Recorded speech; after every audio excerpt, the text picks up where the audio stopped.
नमस्कार दोस्तों, मैं एक म्यूचुअल फंड एडवाइज़र हूँ। उसके साथ साथ एक इंश्योरेंस एडवाइज़र भी हूँ, जो कि एसबीआई लाइफ इंश्योरेंस और स्टार हेल्थ इंश्योरेंस के साथ एसोसिएटेड हूँ। तो पिछले कुछ वीडियो में हमने बात किया था कि पेंशन फंड या पेंशन के रिक्वायरमेंट की बेसिस में हमने बात किया है।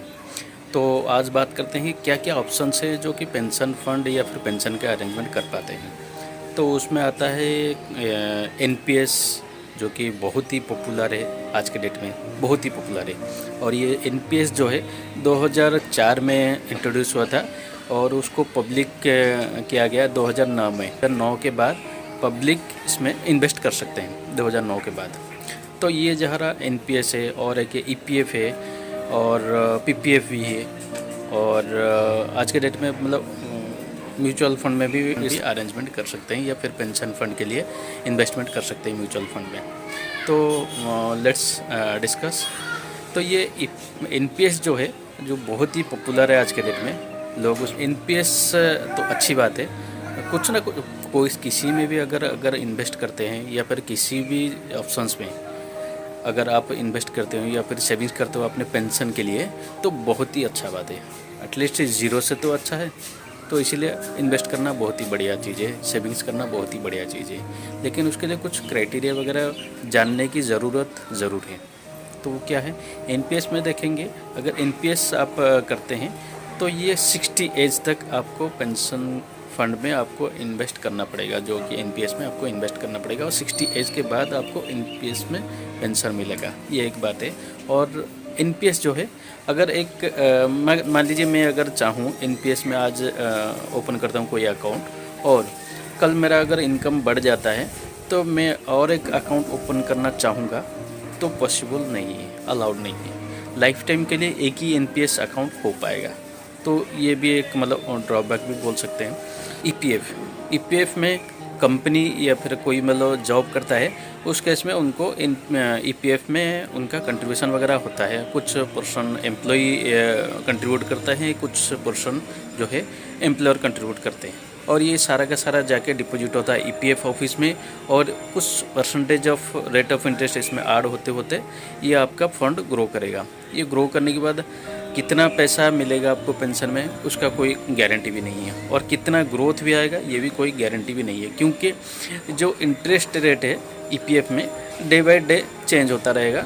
आज पर तो गवर्नमेंट रूल के हिसाब से वो चेंज होता रहता है। तो इसीलिए उसके ऊपर मतलब कितना क्या भरोसा कर पाएंगे वो पता नहीं। चाहूँगा कि मेरा ईपीएफ में ज़्यादा पैसा इन्वेस्ट करूँ या फिर मैं ज़्यादा पैसा उसमें सेव करूँ अपने पेंशन के लिए, वो पॉसिबल नहीं है। वो डिपेंड करता है आपका सैलरी के ऊपर।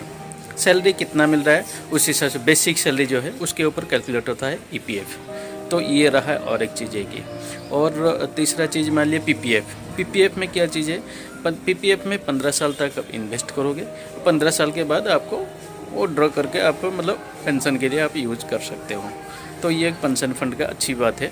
लेकिन ये भी और चीज़ें आ गया कि इसका जो ग्रोथ रेट है, तो ग्रोथ रेट इंटरेस्ट बेसिस में इसमें ग्रोथ होता है। और ये जो इंटरेस्ट है गवर्नमेंट डिसाइड करता है। मतलब ये जिस तरह से मतलब इंटरेस्ट रेट सेविंग्स अकाउंट में या फिर फिक्स डिपॉजिट में इस तरह से करके चेंज होता है, इसमें भी चेंज होता रहता है। गवर्नमेंट डिसाइड करता है इसमें कितना क्या इंटरेस्ट दिया जाएगा। तो आज के डेट में ये वैसे 7.1% चल रहा है। फंड में भी कुछ ऑप्शंस निकला है कि म्यूचुअल फंड में आप इन्वेस्ट कर सकते हो। तो ये म्यूचुअल फंड में इन्वेस्ट करने में क्या होता है, उसमें क्या होता है, वो कितना ये मार्केट में इन्वेस्ट होगा मान लीजिए। तो ये रिस्क परसेंटेज भी डिपेंड करता है, आप कितना रिस्क ले सकते हो, कितना रिस्क लेना चाहिए। ये सारा का सारा कैलकुलेशन वैसे करना थोड़ा सा ट्रिकी हो जाता है। ये सारे चीज़ को छोड़ के इंश्योरेंस सेक्टर में एक दिया जाता है पेंशन प्लान। ये पेंशन प्लान में क्या होता है, दो तरह का पेंशन वैसे होता है। एक डिफर्ड प्लान होता है और एक इमीडिएट प्लान होता है। तो दोनों में से आपको क्या चाहिए वो आप खुद डिसाइड करो। तो इसके बारे में हम दूसरा वीडियो बनाएंगे, इसके वजह से कि ये पेंशन प्लान क्या क्या चीज़ें, क्या बेनिफिट्स है क्या नहीं, इसके लिए डिटेल्स में हम बात करेंगे। इसके लिए लोग बोलते हैं कि नहीं मेरा ईपीएफ है, हमारे यहाँ पे पेंशन है, तो गवर्नमेंट में तो आप पेंशन हटा दिया है, उसके बावजूद आपको पेंशन कैसे हो गया? नहीं, आपका ज्वाइनिंग कब हुआ था? नहीं, 2008 में, 2010 में, कोई बोलता है 2006 में, इस तरह से करके ज्वाइनिंग हुआ है, हमारा कन्फर्मेशन हुआ है बोल के बोलते हैं। 1 जनवरी 2005 के बाद गवर्नमेंट ने पेंशन बंद कर दिया है। कंट्रीब्यूटेड पेंशन के हिसाब से पेंशन अपना कंट्रीब्यूट करता रहेगा। तो लेकिन लोग बोलते हैं कि हमारा पेंशन है। क्या पेंशन है? जब पूछने से पता चलता है कि ईपीएफ है। तो ईपीएफ में कितना पेंशन मिलेगा ये भी देख लीजिए।